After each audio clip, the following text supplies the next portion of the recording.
everybody, welcome back into A Dead Man's Books. Today we are continuing our countdown of our top 5 in 2024, and today's is our number 2 book from 2024. This book is set in the Old West, and I have to admit, I love a good Western. I love a good cowboy story. I think that when a Western is done correctly, it really can, for some reason, it really touches the heart of everyone. I think that all of us have a little bit of that desire maybe to be a cowboy. I don't know. I just feel like that when they're done really well, for some reason, they work so good. I think, though, that they have had a reputation of maybe being just a little cheap. And I think that might be because, especially for someone my age, I'm a millennial, I think that my dad was so into Western movies. I watched so many old Western movies, and I don't know that they were necessarily like the best. I don't know that the storyline or the plot was the best, but there were a few that were really good. But I think that this book is very literary. I think that it is an epic. I think that it is a classic. And I think that when Westerns are done correctly, that they are just spot on and so good. I think about Cormac McCarthy's Border Trilogy. I think about Jack Schaefer's Shane. I even think about the video game Red Dead Redemption series. I know that those are video games, and on the surface that might seem shallow, but the stories that go into that and the character development that fleshes out of those games is really good. I just think that it's just tough to beat a good Western, to be honest with you. And when you can find one with depth, then it's really worth reading and taking the time to review. So, without further ado, number 2 book in 2024 is Oakley Hall's Warlock.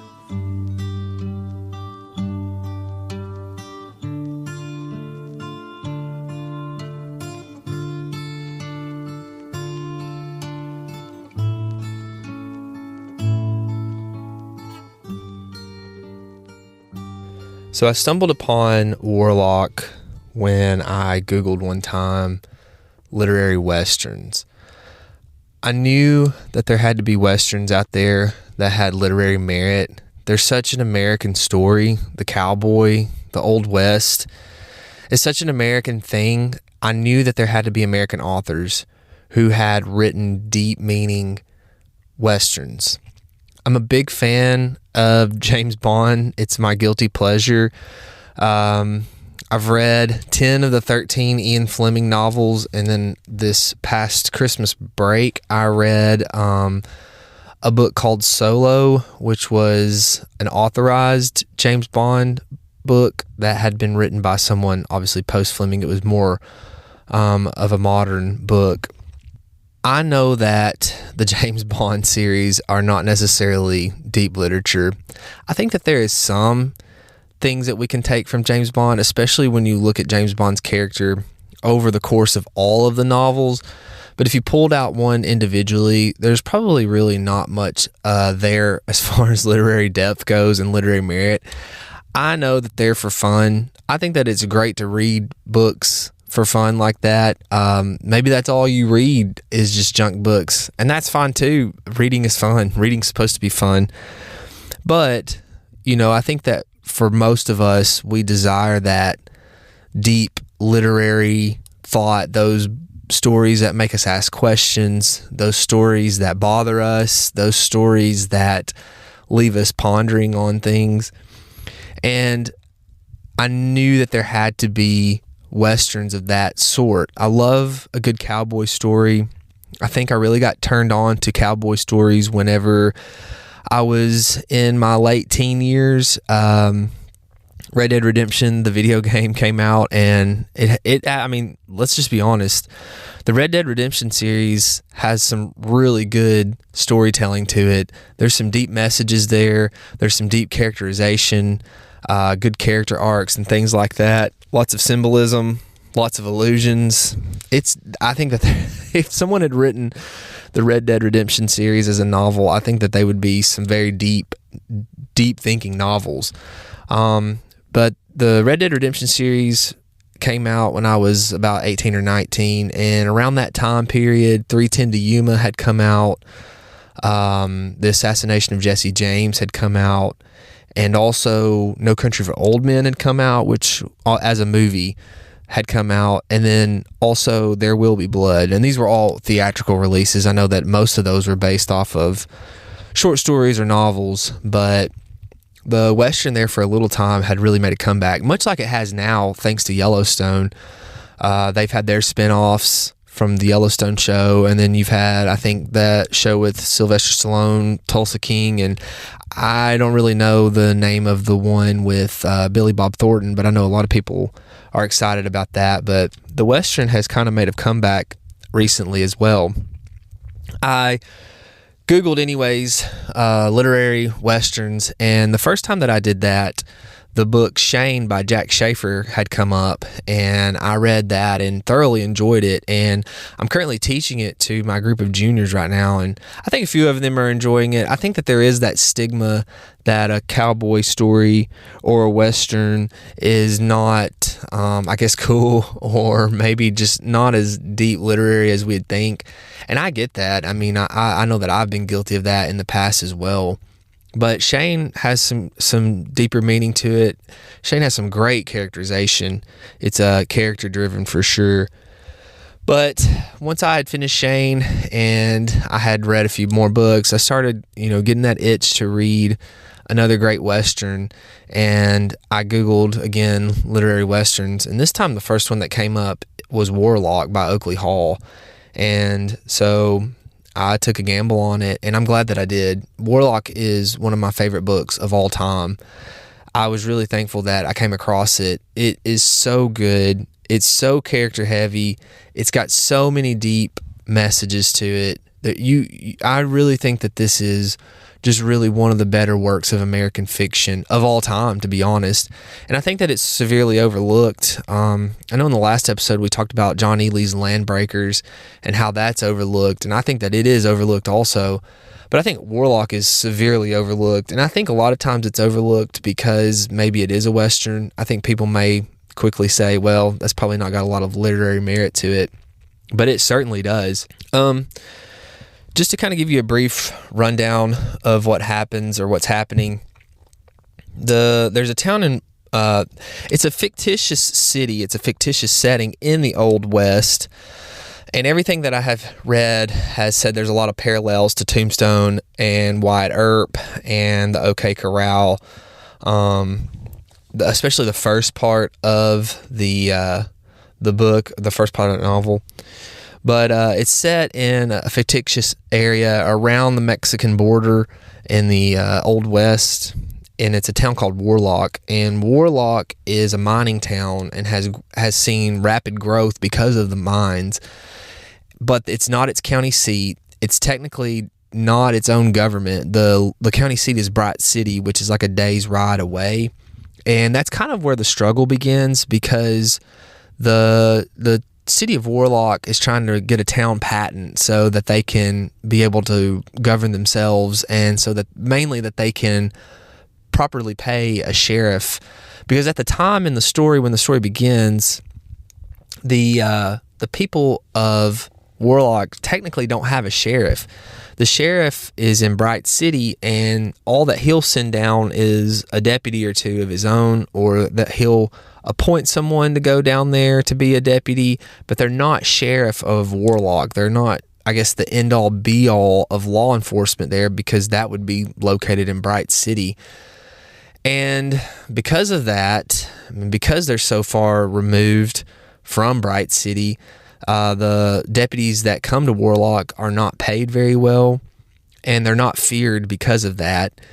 There's a notable gang called the McCowan gang, and they'll come into Warlock, and they have been known to kill deputies, and also in the beginning of the novel, they've run off the current Deputy Canning, and that's something that's common. On the wall of the sheriff's office, or I shouldn't say sheriff because they're not a sheriff, of the jailhouse above the door, they've got the names of the sheriffs written, and they're marked out as each one has either died or has ran away.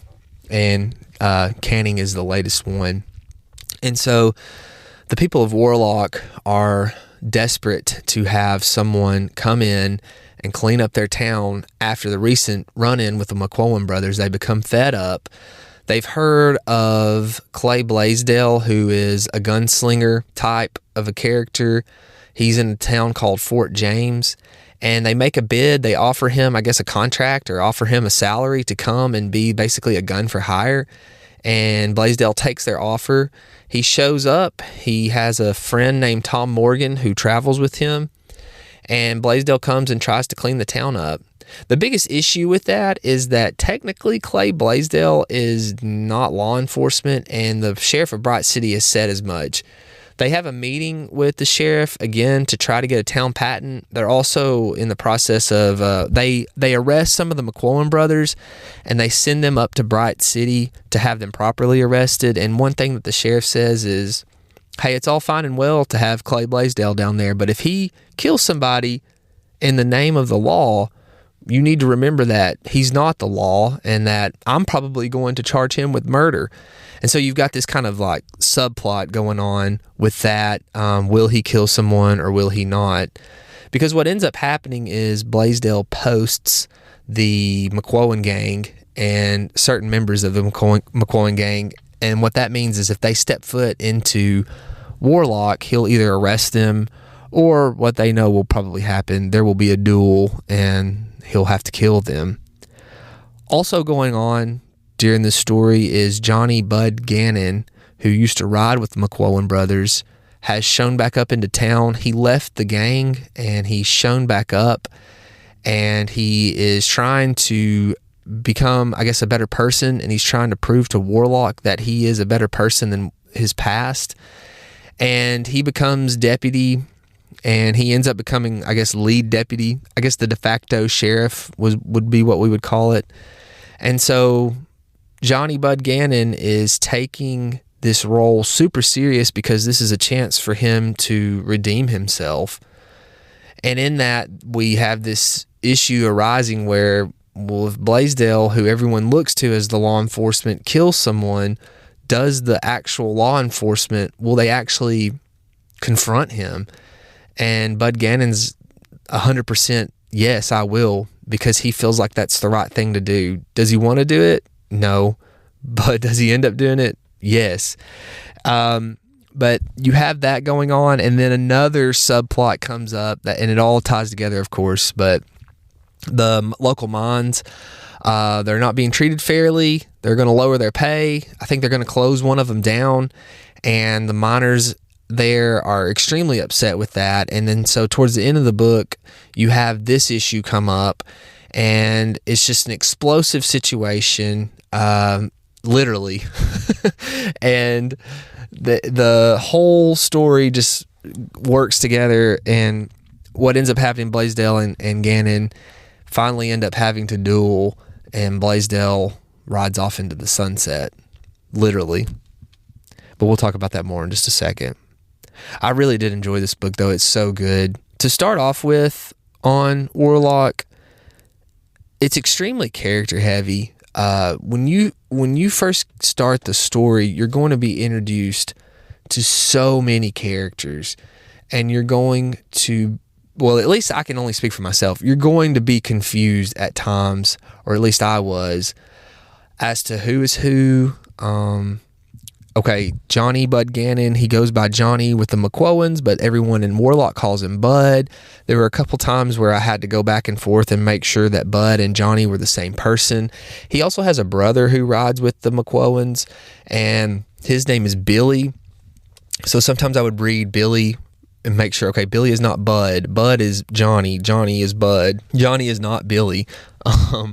So I had to do that quite often, especially the first, I don't know, probably about the first quarter of the book, I was flipping back and forth.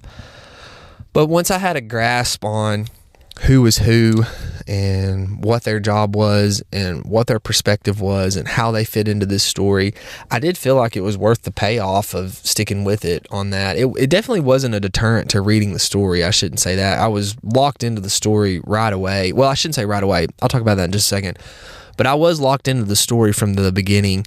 it was just kind of aggravating every now and then to have to go back and forth. But like I said, the payoff was worth it because it did make the town feel, I think, more alive. It made you feel like you were a part of the town, that you were kind of this person on the side watching things, as were a lot of these other characters that you get introduced to. And I thought that was pretty neat. So it was definitely worth the run of characters that you had to sort through. To start off the book, though, it starts off with Henry Holmes Goodpasture's journal. That's the very first thing you read. And just to be completely honest, epistolary novels are not my favorite. I'll read them and I don't mind them. The ones that I can think of off the top of my head that I've read recently, I read Dracula for the first time this past Halloween, and it was epistolary, and I mean, it was fine. And I also have read Matthew Quick's We Are the Light, and in that one, it's a patient writing letters to his therapist, so you read them through the letters. And I mean, it was fine. I think I gave that one a 3 stars as well as Dracula. They're fine, and I'll read them, but they're not my favorite. It's probably not going to be my go-to. So when I started off and it was Henry Holmes Goodpasture's journal, I was, I guess, a little disappointed. But then there's narrative after that. It's just, I thought that Oakley Hall used Goodpasture's journals brilliantly. He uses the first journal to set the stage, to give us this backstory, to tell us what's happened, to get us caught up to the point to where Clay Blaisedell has finally arrived in town. You don't have to ask questions, where did this guy come from? You don't have to ask questions, why is he here? The author doesn't have to mingle around and send us meandering through this long narrative story that you could probably do without, to be honest. But you do need that backstory. And so I thought that the journal was really creatively done, because what he also does with the journal, Oakley Hall does, is he will use it to advance us in time. So once you read a little bit of narrative in third person and you get that perspective, what ends up happening is it's time to jump ahead a couple months or something like that, maybe a couple weeks or a few weeks or whatever the time period is. Henry Holmes Goodpasture's journal is what sends us forward into the future and keeps us caught up. And I don't know, I've never really seen it done that way. I'm sure that there are a lot of other books out there that happens, but I had not read one like that so far. And I just thought it was really cool how he used almost like 2 stories into one to push us forward. It made me really enjoy it that much more. Also, Henry Holmes Goodpasture is on the town committee, and they're a part of the crew that decided to hire Clay Blaisedell. And so when you read it, you think, man, Henry Holmes Goodpasture is going to be popping up in this story left and right. And honestly, in the narrative, you might see his name a couple of times. He owns the general store there, and every now and then they'll like walk into Goodpasture's general store, but that's about the extent. No one really carries on a conversation with him in the narrative. The only time that we really ever hear directly from Goodpasture is in his journals. I think there's a couple of times that he's got dialogue in the rest of the narrative, but for the most part we only hear from Goodpasture in his journals. And I just thought that was really cool how we got kind of this spectator's perspective. Goodpasture was involved in the storytelling process. He was involved in the plot sections of the story, or the progression, I should say, the plot progression of the story. But he was definitely on the side of things. He wasn't in the thick of it like Clay Blaisedell. He wasn't in the thick of it like Tom Morgan or Bud Gannon or Abe McCowan or Curly Byrne or Jack Cade or Billy Gannon or Kate Dollar or Jesse Marlowe or Doc Wagner. I mean, I could continue going. There's so many characters. I could continue going with all of these characters who were in the thick of it. And Henry Holmes Goodpasture is another character for us, but he's not just right in the middle of all of the dramatic narrative going on. Again, he's a spectator on the side, and we get that perspective, and I really appreciated that. So I thought it was pretty cool. I think the book does a good job for us of stringing along the moral struggle of Bud Gannon. Bud Gannon was hanging telegraph wires when he left the McCowan brothers, and he basically got laid off. He was apprenticing with someone, and they fell to their death, and Bud was expecting to take their place. What ended up happening was, instead of hiring Bud, they brought someone else in, and he became that person's apprentice, and then they ended up letting him go. And Bud thinks it's because they know of his past with the McCowans, and so he shows up to Warlock not really sure what to do. People are asking him, hey, I thought you were doing this, I thought you were doing that, what are you going to do now? And he's kind of like, I guess I'm just going to go back to the McCowans and go back to branding cattle. But he really doesn't want to do that because there's kind of been a falling out with him and the McCowan brothers. What happened was the McCowans' main business is cattle, and because they're outlaws, they're cattle rustlers, and a lot of times they would cross the border into Mexico, round up some cattle, bring it back with them to America. Well, there was an incident where they took some cattle from some Mexican farmers and brought them back with them, but the Mexican farmers ended up following them, and so the McCowan gang ends up dressing up as Apache Indians, and they end up massacring these Mexicans at nighttime. So all the Mexicans can see is that it looks like that these are Apaches. And that didn't set well with Bud Gannon.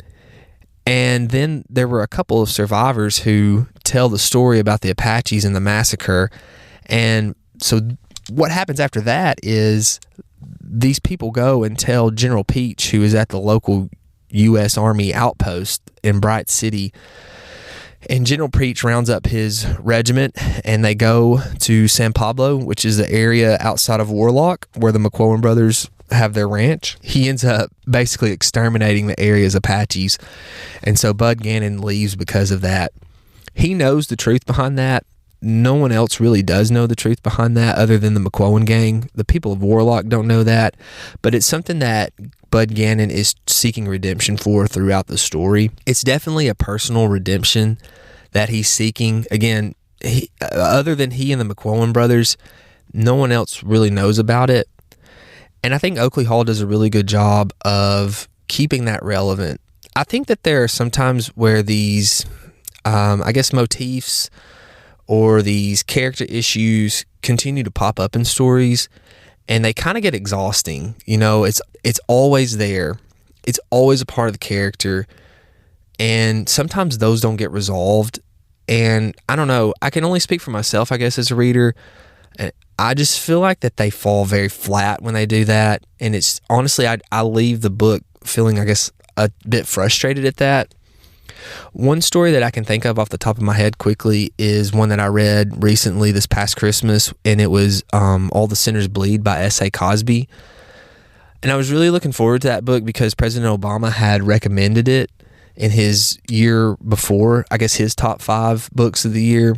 Titus Crown, the sheriff, has 2 things that continue to pop up in his character. He basically has lost his faith, and he is kind of struggling back and forth with that he has lost his faith, and that constantly pops up. And honestly, I feel like that's just a tired trope at this point. I've read a couple of novels lately, more modern novels, and that's just always like a constant thing. And I just feel like that's been overplayed. That's a topic for another day. But anyways, Titus Crown's going back and forth, and I think as a reader, you feel like you're being led along to think, okay, Sheriff Crown is going to either redeem his faith or he's going to completely turn against his faith, and nothing ever really changes. And it's almost in every decision he makes a comment like, well, if I believed in God, then I would think. It's just constantly popping up. And another thing in that story that pops up with him is he had an incident happen when he was with the FBI, and the author just continually references this, and you just think, man, this must have been some huge ordeal, just absolutely earth-shattering. And when it's finally revealed at the end of the story, you're kind of like, that's it. That's what's that we have been strung along this whole time for that. So I do think that there are times where it can get very exhausting to have this characterization of the same character trait continually brought up. And I thought that Oakley Hall did a really good job with the inner struggle of Bud Gannon, because he wants that redemption. He wants to do things the right way. He has to face Clay Blaisedell. He doesn't want to, but he does it because he feels like that's what's right, and that's who he is now as a person. He is someone who does things the right way. I also think it does benefit Hall, however, because there are so many characters. It does give us a chance to take a breather from Bud Gannon's inner struggle. We're able to take a step back and go over to Henry Holmes Goodpasture's journals. We're able to take a step back and follow Clay Blaisedell and Tom Morgan and Kate Dollar. We're able to follow these different characters, and it gives us a chance to take a breather from that, and it's just something that's not always popping up. So I thought he did a really, really good job with that. A couple of things I want to talk about were some deeper themes that I saw running with the text. The first thing I think the main part of the book was about was, I guess, that struggle that we all have had, I'm sure, of the right thing to do, and you don't want to do it because that's the hardest thing to do, is the right thing. It would be so much easier to do the wrong thing. And the wrong thing would be the path, I guess, of least resistance. But the right thing is what we should do. We know the right thing to do. We don't want to do it, but we find that inner strength to do it anyways. Bud Gannon, again, struggles with his gang, his past, the redemption. And he has to have this standoff, this confrontation with Clay Blaisedell at the end of the story. And it's something that he just absolutely doesn't want to do, because Clay Blaisedell has 2 golden pistols, because he's such a gunslinger, that he was given by a journalist. And basically, if you duel Clay Blaisedell, that's like guaranteed death. And Bud Gannon is afraid to face Clay Blaisedell, even though that's the right thing to do. He's afraid to face Clay Blaisedell because he feels like that's going to be certain death. But again, he's a new person. He's not the person that he was in the gang. He wants to represent what Warlock should have, and that's a true peacekeeper, someone who is honest, someone who is following the law, maybe a little bit flawed, but someone who is able to redeem themselves. And I think that Bud Gannon knows he represents this, and he represents this new, fresh start for Warlock, this new opportunity for Warlock. And so he faces Clay Blaisedell, even though he doesn't want to. Another character in the book, Doc Wagner, that I mentioned earlier. Dr. Wagner is obviously the local physician, and he operates out of a boarding house, which is Jesse Marlowe's, and they get a lot of miners in the and when I mean miners, I mean like men coming from the mines. They get a lot of miners that come through there, and they're just these rough characters, and Doc Wagner and Jesse Marlowe are very compassionate with them. They call Jesse the Angel of Warlock because she's so compassionate towards the miners. But what happens is they start to get this talk about their wages lowered, possibly shutting down a mine. And Doc Wagner is very educated. He's very well spoken. He's very calm and collected. And he talks to these miners about, you should unionize. If you unionize, you can represent yourself, and then good things will happen from that. And so they decide to do that. But then what they do is they want Doc Wagner to be their representative, to be the person that will go to the owners of the mine for them. And he doesn't want to do that, but he does that reluctantly. And then there becomes a standoff, because what ends up happening is the miners, there's kind of like this rogue miner, and Doc Wagner is trying to control him to keep him from doing something brash. He wants to blow the mine up, is what he wants to do, because he feels like that's going to get them seen, to get them respected, to get them noticed. And Doc Wagner is trying to prevent him from doing that because he knows what's going to happen. Well, they blow the mine up. And of course, here comes the mining company and they come in with the army and all this stuff. Doc Wagner does not want to face the owner of the mine because he doesn't agree with what the miners did. But however, he knows that they're being taken advantage of. He knows that they're being abused. And so he does the right thing. He finds the strength to do the right thing because he feels like that he might be ostracized if he does so, or that he might lose his practice, or that he might be forced to move to another town because of these things. But he finds the strength, to do that anyways. I think another, I guess, example of this is Clay Blaisedell, the gunslinger. When he shows up to town, he shows up with Tom Morgan, who's kind of followed him from place to place. Tom Morgan is a saloon owner. He comes into Warlock before Clay Blaisedell, and he buys a saloon called the Glass Slipper, and he kind of turns it into the place to be in Warlock. And Clay Blaisedell deals faro at Tom Morgan's saloons.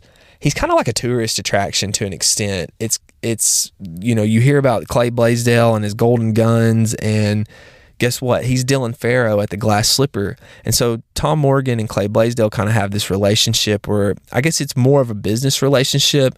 They're friends as well, but when I read the book, it seemed like they were friends, but more they were business partners.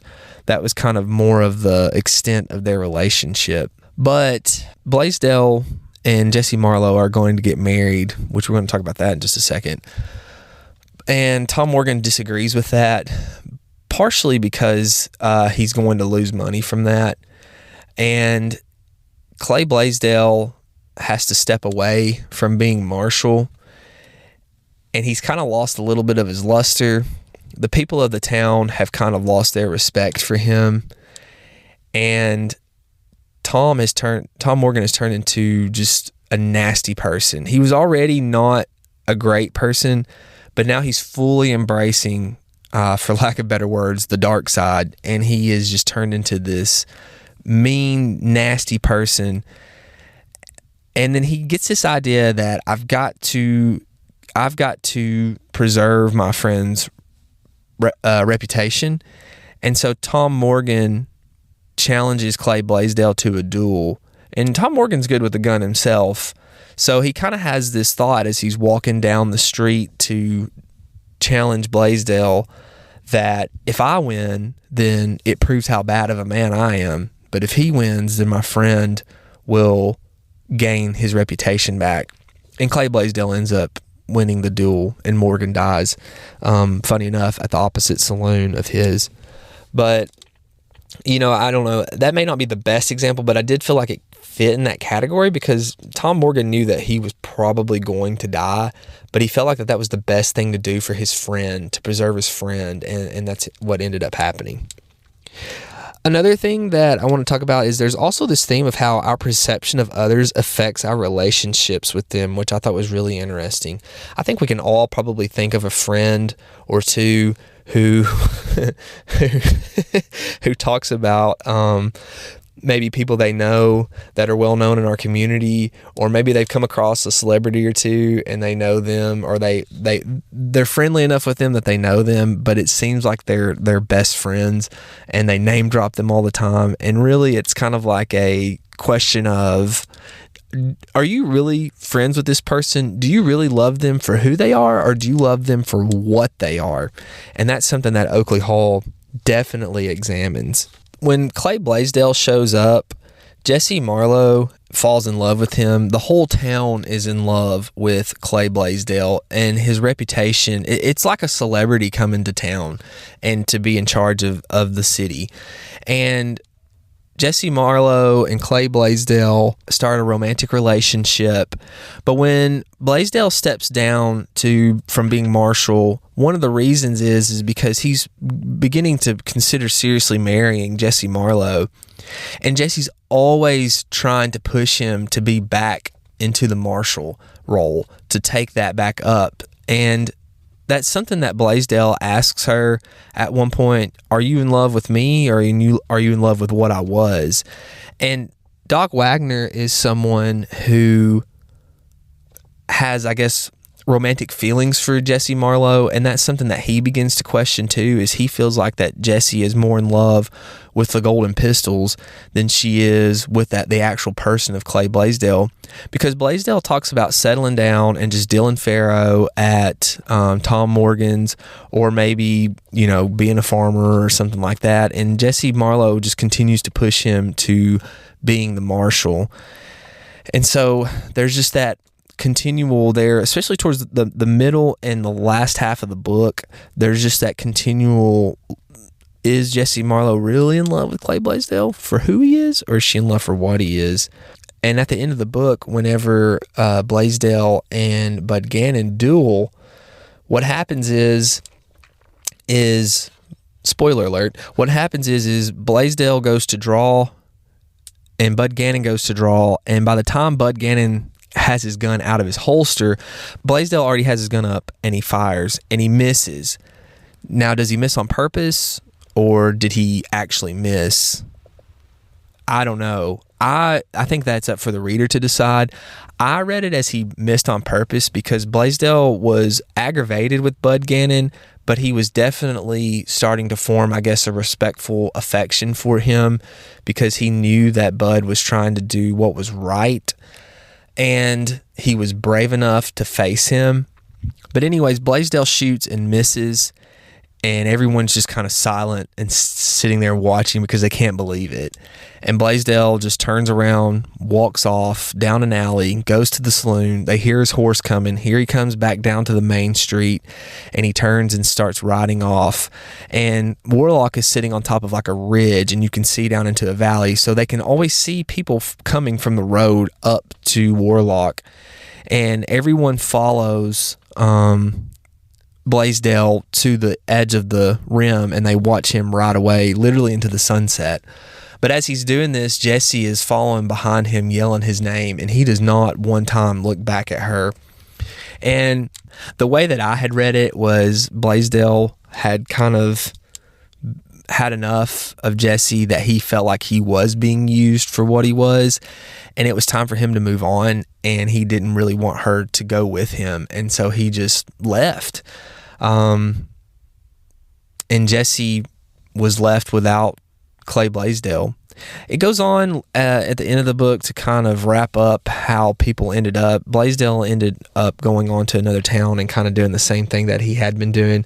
I can't really remember what happened to Jesse Marlowe off the top of my head, but that's definitely something that I'd have to go back and look at. But there's also Kate Dollar, who shows up with, you know, in a sense with Blaisedell and Morgan. She kind of shows up later to the party, I guess. Kate Dollar was Tom Morgan's top prostitute at their last stop, I believe. It may have been the stop before that. I can't really tell if she's been following them around constantly or if she just followed them from Fort James to Warlock.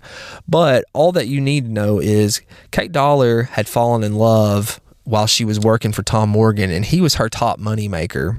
Or I'm sorry, she was his top money maker.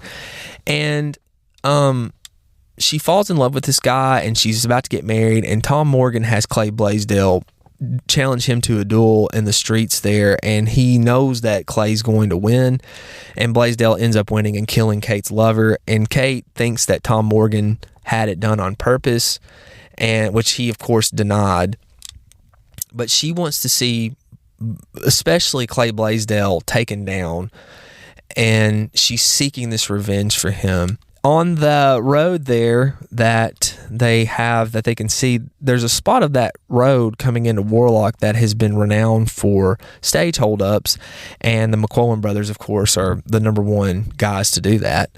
Well, Tom Morgan kind of gets wind that Kate Dollar is on her way, and she's got someone with her, and so Morgan goes and hides up on top of this ridge. The McCowans end up holding up the stage, and it's Billy Gannon, Bud Gannon's brother, and another one, I think it's Curly Byrne is the other, who helps hold the stage up. And Tom Morgan ends up shooting the guy that is with Kate Dollar. And it's convenient because the whole town thinks the McCowan brothers did it. They brought him in. Kate Dollar's able to identify them, but she does say, I think that there was a third one somewhere, which they keep saying, hey, we didn't shoot this guy. But no one ever suspects Tom Morgan, not until later in the book when they start talking about how they saw him leave and saw him come back and all these things. But Kate Dollar has showed up because she said she wants to see Clay Blaisedell killed. She wants to be there when someone challenges him and when they are there to kill him. She wants to watch him fall. And she realizes that Bud Gannon could be that guy to challenge him, even though she knows that he is not the gunslinger that Clay Blaisedell is. So Kate has Bud over a lot, and they start to form this romantic relationship, but her and Jesse are character foils, because where Jesse was falling in love with who Clay or what Clay was, Kate knew that she was using Bud to achieve her goal. And so she kind of keeps this distance because I think she doesn't want to develop affectionate feelings for him, because I think she knows that ultimately he's going to die once he does challenge Blaisedell. But what ends up happening is Kate Dollar ends up having these feelings develop, these true feelings develop for Bud Gannon. And she's there when the duel happens, and she's very concerned about Bud.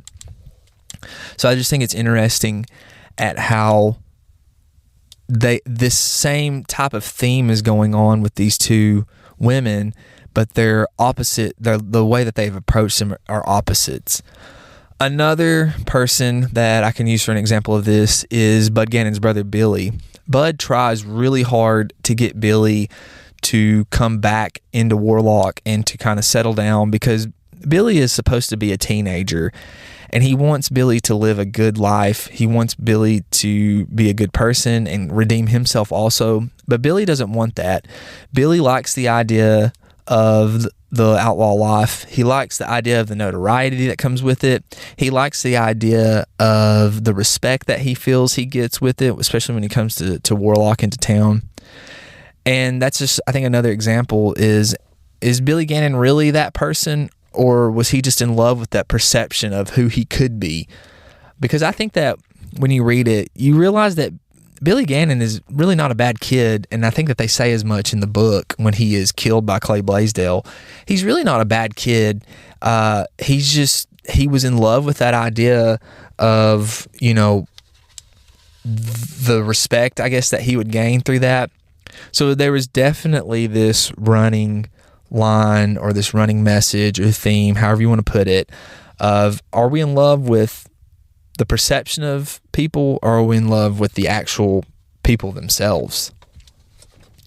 One more thing that I thought was a message that I got from this book was there seems to be a theme of the lengths that we as humans are willing to go to be respected or recognized, to be given legitimacy to. The town of Warlock cannot get the leaders of Bright City to let them get a town patent, and which that ends up to them ultimately hiring Clay Blaisedell. And again, Bright City Sheriff makes it clear to them that they are accountable for murder.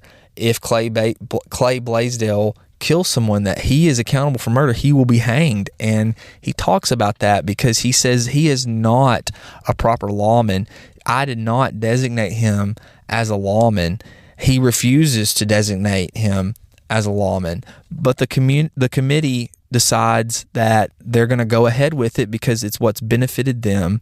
They've gotten the respect that they've needed from the McCowan brothers. They're recognized by these bandits outside of the San Pablo area, and it's helped them to deal with some things. Because of this, I guess a true hero does arrive in Bud Gannon, and they see that after the fact.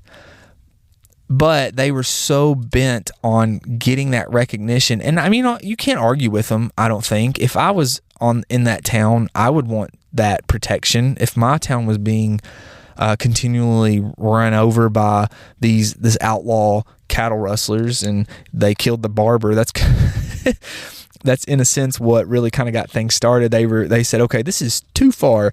The barber was shaving one of the McCowan brothers, and he accidentally nicked him, and the McCowan brother turned around and shot him. I mean, I can see their problem. Are we willing to go to these lengths to make sure that we as people are recognized, that our problem is seen? Another example that I can give is the miners blow up the mine to prove their cause to the owners of the mine. Doc Wagner kept telling them, do not do this. It's dangerous. Not only are you going to lose your wages, you're going to lose your job, lose your mine. But they still felt like that they had to do that to make sure that they were seen, that they were treated correctly, that they were recognized. It leads to this huge standoff in the main street of Warlock, but the miners did that because they wanted to be recognized. Kate Dollar is another example. She follows Clay Blaisedell from town to town to make sure that she is there when he is killed, so she can have that revenge or that recognition of her lover's death, so that she feels like she has been vindicated in some way. And then Tom Morgan, of course, he becomes the antagonist, and he feels that need to be recognized as this nasty person, this mean person. They call him there was a magazine article that called him the Black Rattlesnake, and he kept that in his room because what happens is his saloon gets burned down, and so he ends up staying at the boarding house that Jesse Marlowe is running, and he kind of develops this, I am the Black Rattlesnake, and I'm going to prove that they want to call me that. Well, I'm about to be that. And so he just starts doing all these nasty things in town. And then of course he goes and he challenges Clay Blaisedell, and which leads to his death. But that's what he was willing to do to be recognized. A couple more notes here and we'll wrap up. I just wanted to read this quote from the foreword of the book. It says, "It is the deep sensitivity to abysses that makes Warlock one of our best American novels. For we are a nation that can, many of us, toss with all aplomb our candy wrapper into the Grand Canyon itself, snap a color shot, and drive away. And we need voices like Oakley Hall's to remind us how far that piece of paper, still fluttering brightly behind us, has to fall." I just thought that was really good because that's what happens in this story.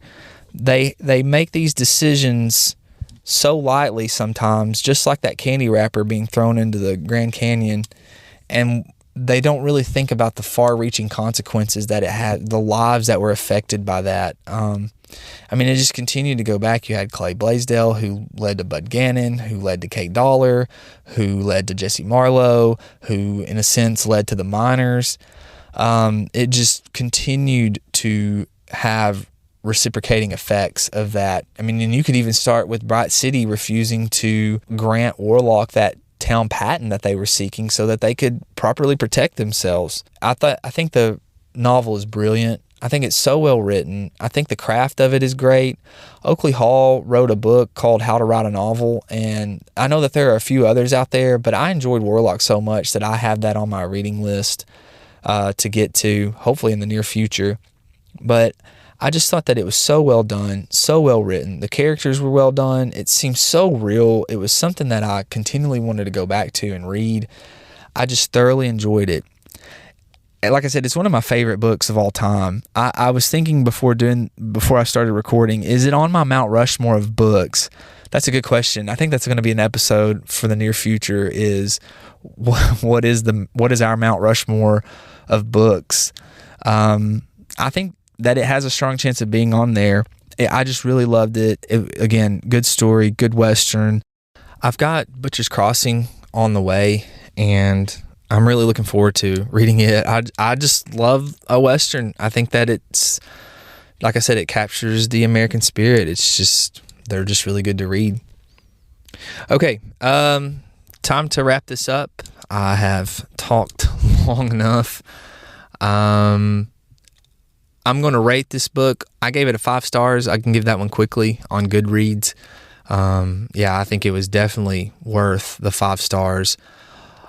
Also, on the Psycho scale, the 1 to 20, I gave this like an 18 or 19. I think that some things that I took points off for were how I had to keep going back on the characters. That was a little frustrating. And it took me a minute to get to know who everyone was. But again, like I said, the payoff was there. I really enjoyed it. I'm glad that there were so many characters. It just took me a minute to kind of figure out who was who. but again, it was worth it. So an 18 or 19, I feel like that was pretty fair. I mean, there are probably, again, like I said on the Land Breakers, there are probably faults to this that a lot of people saw in it that I haven't seen. But to me, it was just so well done. Just a really good book. But that's it for this one. I hope you guys enjoyed it. I hope you guys are enjoying the podcast. Those of you who are not my children, I hope that you're enjoying it as well. Yeah, we're on YouTube now, and we're trying to get on Apple Podcasts. Hopefully we'll be on there by the time this one is released. But thanks for listening. Next week, we will be going over our number one book of 2024. Jason Crockett joins me again, and also Courtney Ferris will be joining me. So I hope you guys will tune in during that one next Monday. Thanks for listening.